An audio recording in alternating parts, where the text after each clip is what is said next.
In the early years of the Cold War, as U.S. defense planners confronted the reality that large-scale global conflict would require rapid intercontinental movement of personnel beyond the standing capacity of military airlift alone, the concept that would become the Civil Reserve Air Fleet emerged as a structural solution to a quantifiable shortfall in surge lift capability. Because while the United States Air Force possessed transport aircraft such as the C-54 and later the C-124 capable of heavy cargo movement,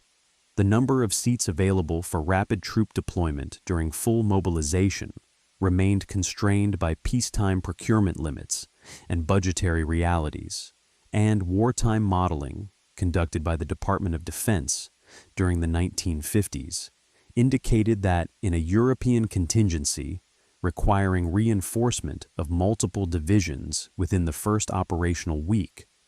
military airlift alone could not deliver the projected personnel totals within required timelines measured in 72-hour increments, creating a strategic gap between war planning assumptions and available lift. And therefore, policymakers began formalizing agreements with U.S. commercial airlines under a structured mobilization framework in which civilian carriers would commit specified aircraft to defense use in exchange for peacetime access to military air transport contracts, establishing a mutually reinforcing relationship between commercial fleet growth and national mobilization capacity. And this framework was codified in 1952 with the formal creation of the Civil Reserve Air Fleet, which divided participating aircraft into commitment stages that could be activated incrementally based on crisis severity, thereby allowing the government to scale mobilization without permanently nationalizing civilian carriers. And the logic underlying CRAF was quantitative and operational rather than symbolic, because defense planners calculated that wide-body commercial aircraft configured for passenger service could move thousands of troops per day across the Atlantic when integrated into a structured departure and reception schedule, dramatically increasing the cumulative arrival curve for reinforcement scenarios compared to reliance on military transports alone. And as jet aviation matured during the 1960s, and airlines expanded fleets of aircraft such as the Boeing 707 and later the Boeing 747, CRAF agreements evolved to incorporate these higher capacity platforms into defense contingency modeling, with planners estimating seat availability per sortie, average cruise speed, turnaround time at military reception bases, and integration procedures for troop loading and manifest control,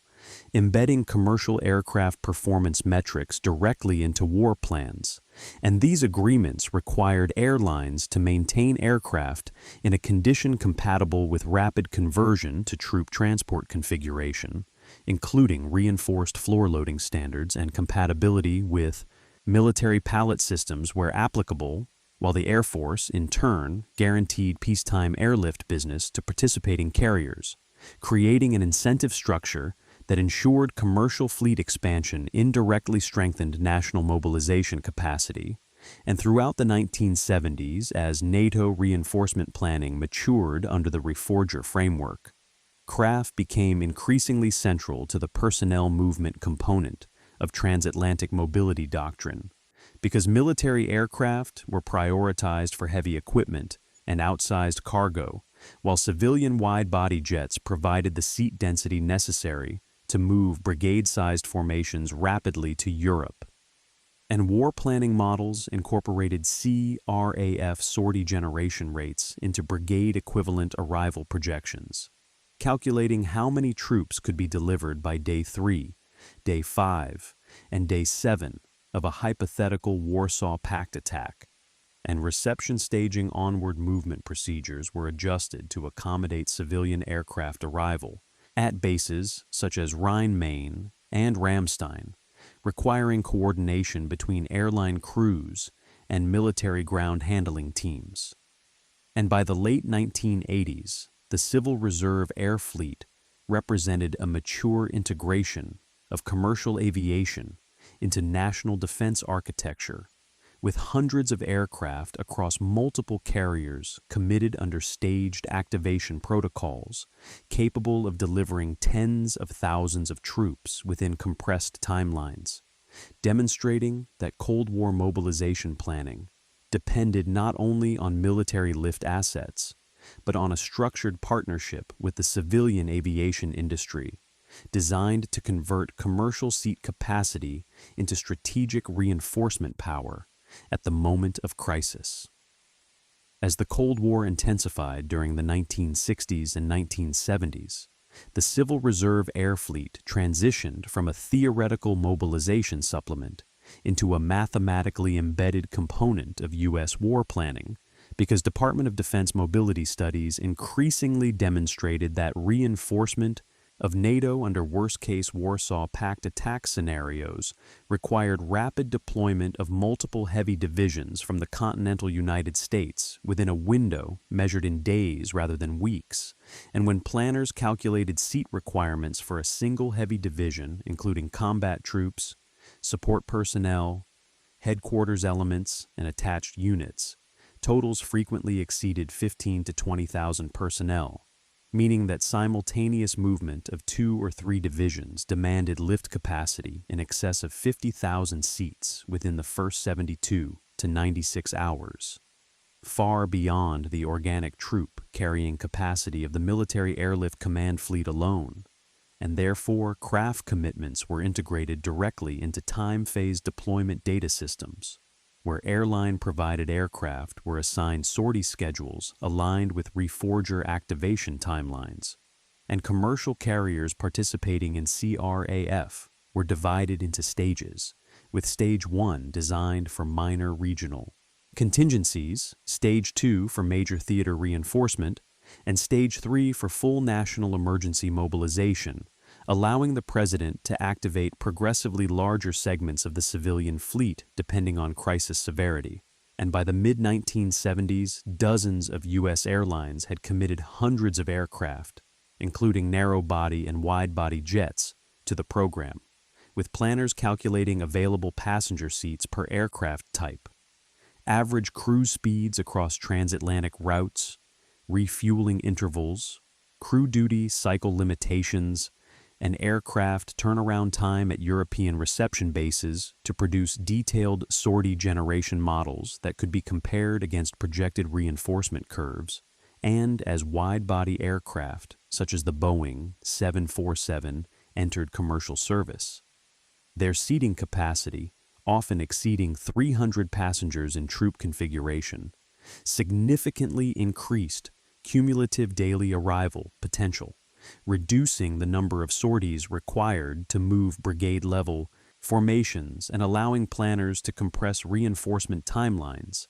Yet this increased density also imposed infrastructure demands at reception airfields, requiring sufficient ramp space, ground handling equipment, and bus allocation to process hundreds of arriving personnel per aircraft within minimal ground time.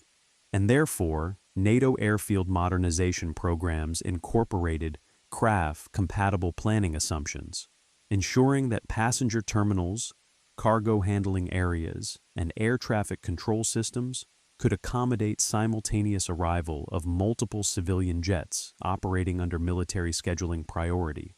and integration procedures were refined to ensure that airline crews operating under civilian contracts could coordinate effectively with Air Force Air Mobility Command Centers, with standardized communication protocols and manifest control systems enabling rapid boarding and disembarkation under mobilization conditions and during major exercises in the late 1970s and 1980s. Selected CRAF aircraft were activated in limited capacity to validate loading procedures and arrival sequencing, generating empirical data on boarding rates measured in troops per hour, aircraft ground time in minutes, and onward movement processing intervals, confirming that commercial carriers could sustain sustained sortie generation when integrated into military command frameworks. And as a result, by the late Cold War period, the Civil Reserve Air Fleet had evolved into a quantitatively essential backstop to U.S. mobilization. Its aircraft embedded within NATO reinforcement planning as the primary mechanism for moving personnel rapidly across the Atlantic, while military transports concentrated on heavy cargo, illustrating that American strategic mobility rested on a hybrid model in which commercial aviation capacity was structurally fused with defense airlift doctrine to ensure that projected division-level reinforcement targets could be met within the compressed timelines demanded by Central European war planning.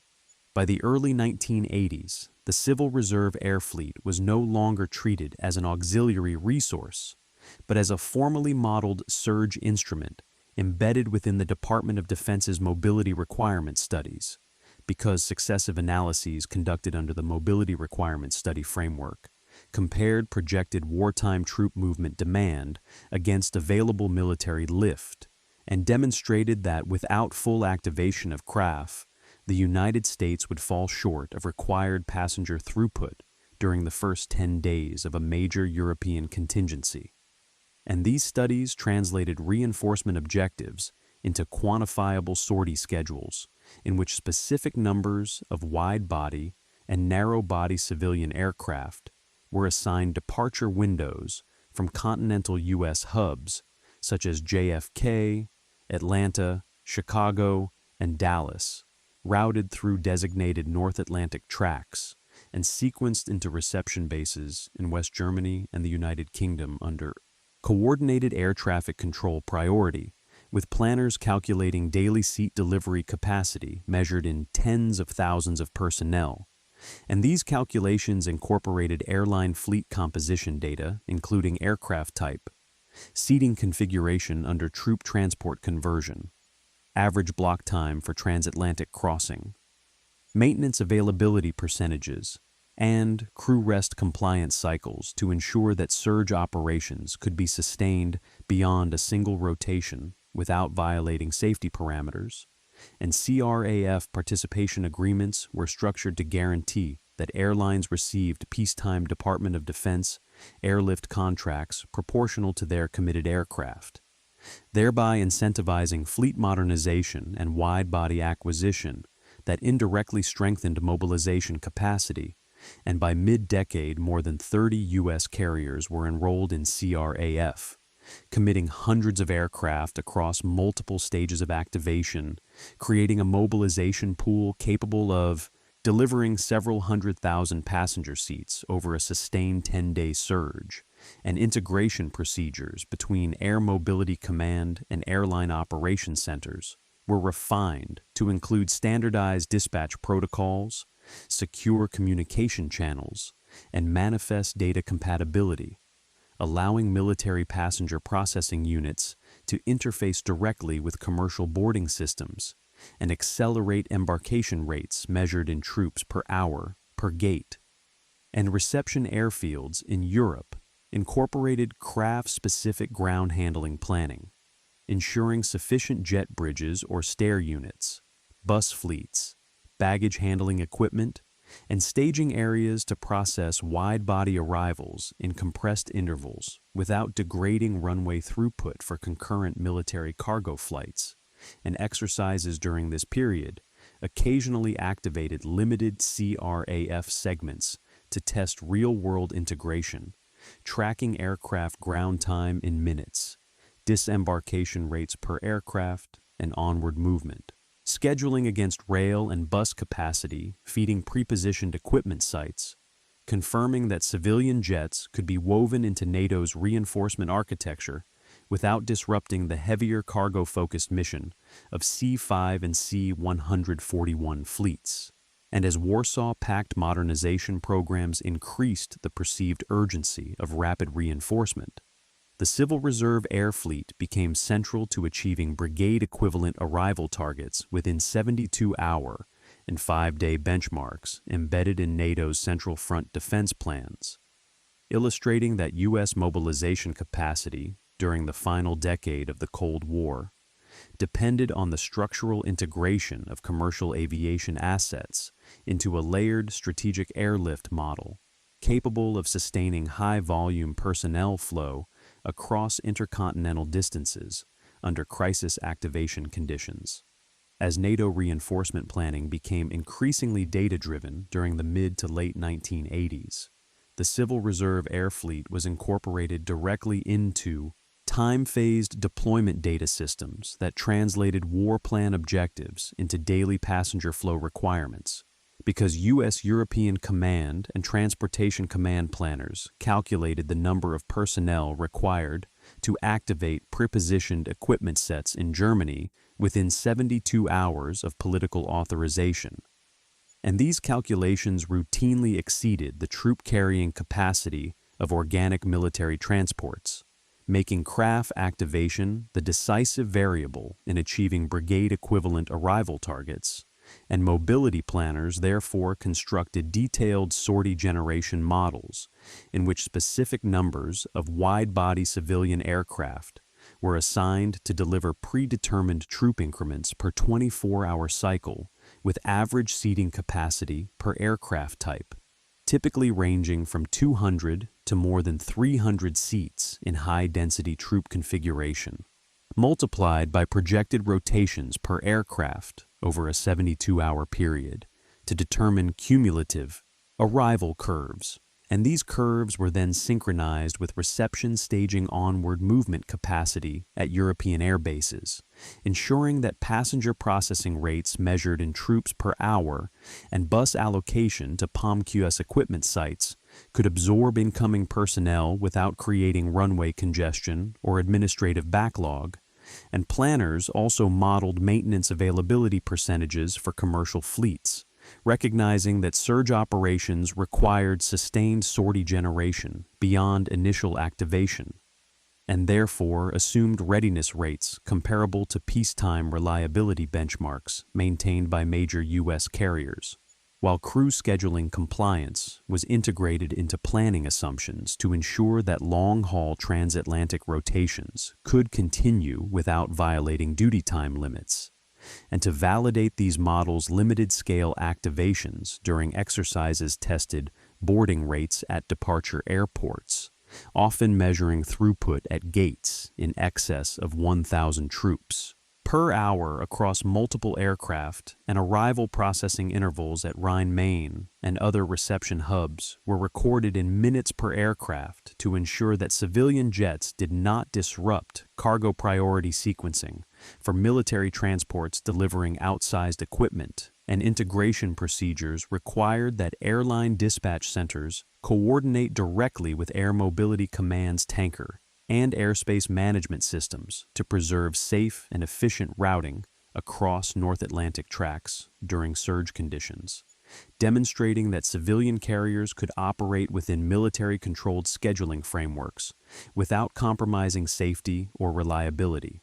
And by 1988, planners estimated that full Stage 3 CRAF activation could provide a majority share of transatlantic passenger seats required for large-scale European reinforcement within the first week of conflict, allowing military aircraft to concentrate on heavy cargo and specialized missions. And this structural integration meant that Cold War mobilization capacity rested on a hybrid airlift model in which commercial fleet expansion directly translated into national defense surge potential, embedding civilian aviation into the core of strategic reinforcement planning during the final decade of superpower confrontation. Beyond transatlantic reinforcement to Europe, the Civil Reserve Air Fleet was also modeled as a global surge instrument, capable of supporting simultaneous theater commitments, and this multi-directional flexibility was critical to late Cold War mobility planning, because Department of Defense contingency scenarios assumed that a European conflict might coincide with requirements in Southwest Asia, the Pacific, or other regions, forcing planners to allocate passenger lift across competing theaters without degrading NATO reinforcement timelines. And therefore, mobility studies in the 1980s incorporated CRAF aircraft into global seat allocation matrices that assigned specific carrier fleets to priority theaters under staged activation, calculating cumulative daily delivery capacity measured in passenger equivalents per theater per 24-hour cycle. And these models require detailed coordination between commercial airline route structures and military departure airfields, ensuring that civilian aircraft could be repositioned rapidly from domestic networks to designated embarkation hubs such as Dover, McGuire, or Charleston, while maintaining fuel supply, ground crew support, and secure passenger processing compatible with military embarkation standards and infrastructure planning extended to departure airports within the United States, where ramp space, gate availability, and fueling capacity had to accommodate simultaneous activation of multiple wide-body aircraft beyond normal commercial schedules, necessitating contingency agreements with airport authorities to prioritize mobilization flights during crisis, and integration drills evaluated boarding efficiency using manifest systems synchronized between military personnel databases and airline ticketing platforms, reducing processing time and enabling troop flow measured in thousands per hour during peak departure windows, and reception planning in Europe and other theaters similarly accounted for bus staging capacity, temporary billeting, and onward rail or convoy dispatch to equipment sites, ensuring that the influx of personnel delivered by CRAF could be absorbed without degrading airfield throughput for cargo aircraft, and tanker coordination across the North Atlantic was factored into routing models to ensure safe separation between civilian surge traffic and military transport or refueling operations, preserving both efficiency and flight safety during dense airspace utilization. And by the late 1980s, cumulative planning assumptions indicated that CRAF participation could provide the majority of passenger lift in a major mobilization, with military airlift increasingly concentrated on outsized cargo and high-priority missions, underscoring that the strategic value of CRAF lay not merely in supplemental seat capacity, but in its ability to multiply national surge potential across multiple theaters simultaneously, reinforcing the United States' global mobility posture during the final decade of the Cold War. As Cold War mobility modeling reached its most mature stage in the late 1980s, the Civil Reserve Air Fleet was embedded within detailed, time-phased force deployment schedules that translated strategic decisions into hourly passenger flow targets, because reinforcement doctrine no longer relied on aggregate estimates, but on precisely sequenced increments of combat power tied to operational objectives. And therefore, CRAF aircraft were assigned not simply to generic lift pools, but to specific unit movement packages, with planners calculating the number of sorties required to transport battalion-sized elements, headquarters staffs, and support units within defined windows aligned with NATO defensive timelines, and each aircraft type committed under CRAF agreements was evaluated for troop seating density, cargo hold compatibility for light equipment, refueling range, and turnaround efficiency, allowing mobility staffs to project cumulative troop arrival curves measured in brigade equivalents by day 3, day 5, and day 7 of mobilization. And these curves were integrated with reception staging onward movement capacity at European air bases to ensure that personnel disembarking from civilian jets could be processed at rates exceeding several thousand per day without disrupting runway sequencing for military cargo aircraft, and coordination mechanisms between Air Mobility Command and airline operations centers were formalized into activation protocols that specified notification timelines, aircraft positioning requirements, crew briefing procedures, and secure communications channels, reducing decision latency between presidential activation, order, and first departure. And exercises during this period evaluated how rapidly airlines could reposition aircraft from commercial schedules into mobilization status, often within 24 hours, while maintaining maintenance readiness rates comparable to peacetime performance benchmarks, demonstrating that civilian fleet reliability could be sustained even under surge conditions. And planners also examined the resilience of CRAF under contested airspace assumptions, modeling diversion scenarios and alternate routing to secondary reception bases if primary hubs were saturated, thereby reinforcing the adaptability of the hybrid airlift model. And by 1989, cumulative estimates suggested that full activation of Stage 3 CRAF could deliver hundreds of thousands of personnel within the first 10 days of a major European contingency, a scale of movement unattainable by military airlift alone, confirming that U.S. Cold War mobilization capacity depended fundamentally on the structural integration of commercial airline fleets into defense planning, transforming civilian seat availability into a calibrated strategic instrument capable of sustaining rapid, high-volume reinforcement across intercontinental distances during the decisive opening phase of a potential superpower confrontation. By the final phase of the Cold War, the Civil Reserve Air Fleet had become so deeply embedded in mobilization architecture that senior defense officials regarded it as indispensable to any credible reinforcement plan, because successive mobility requirements analyses consistently demonstrated that without CRAF activation, the United States would fail to meet projected troop flow objectives in a major NATO contingency, and therefore peacetime airline participation was treated as a strategic asset whose maintenance required continuous contractual alignment between the Department of Defense and commercial carriers, with airlift service contracts deliberately structured to reward airlines that committed higher numbers of wide-body aircraft to the program, thereby incentivizing fleet expansion that indirectly expanded national surge capacity. And CRAF aircraft were categorized by mission capability, with long-range wide-body jets prioritized for a transoceanic troop movement, while certain narrow-body aircraft were allocated to shorter regional routes supporting secondary theaters, allowing planners to allocate passenger lift across multiple geographic axes simultaneously, and integration protocols ensured that civilian crews received orientation on operating into military-controlled airfields, including coordination with Air Force air traffic control procedures and ground handling units trained to process large troop contingents efficiently,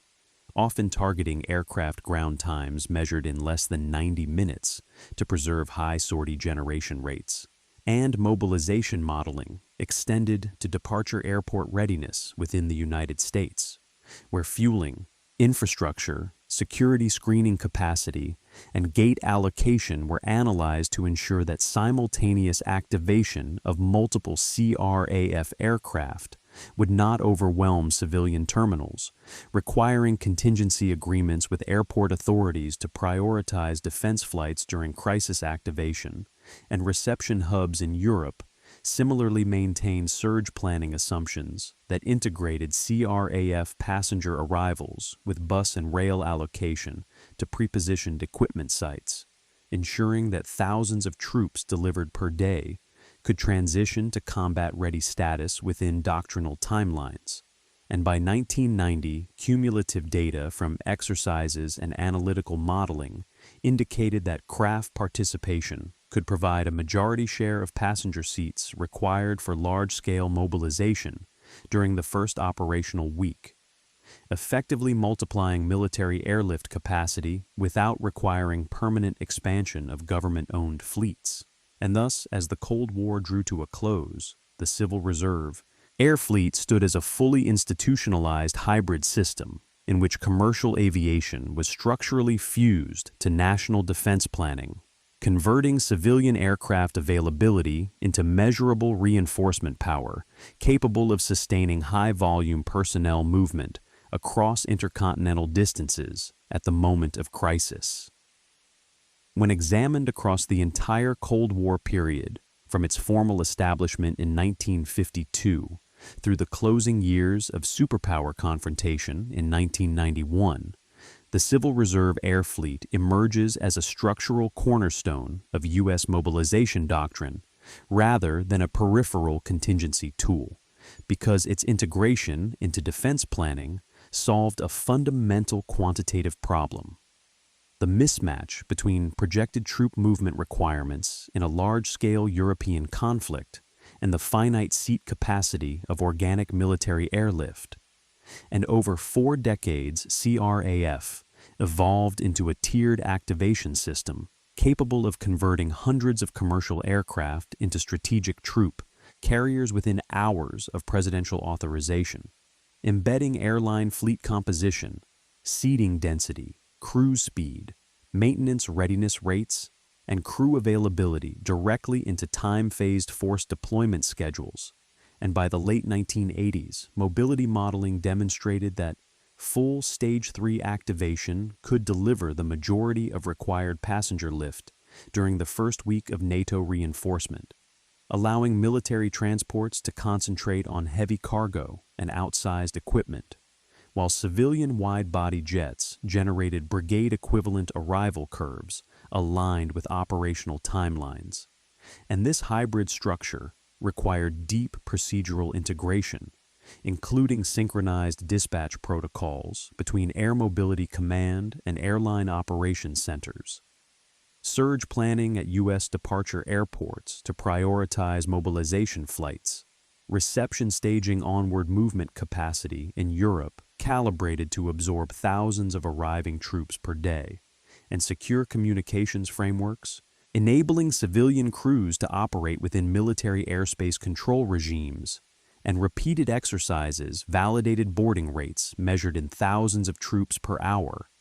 aircraft ground time measured in minutes, and sustained sortie generation over multiple days, confirming that commercial aviation reliability could support national defense surge assumptions without degrading safety standards. And the contractual incentive model linking peacetime airlift business to CRAF participation ensured that fleet modernization within the commercial sector indirectly expanded mobilization potential, reinforcing the symbiotic relationship between civilian aviation growth and defense readiness. And although the Cold War concluded without the activation of full-scale mobilization, the institutional architecture of CRAF demonstrated how the United States fused commercial airline capacity with military planning to create a scalable reinforcement instrument capable of moving hundreds of thousands of personnel across intercontinental distances under compressed timelines, embedding civilian seat availability into the operational calculus of NATO defense, and confirming that strategic mobility during the Cold War rested not solely on government-owned aircraft, but on a deliberately structured partnership between the Pentagon and the American airline industry, designed to transform peacetime commercial fleets into surge-ready strategic assets at the decisive moment of crisis.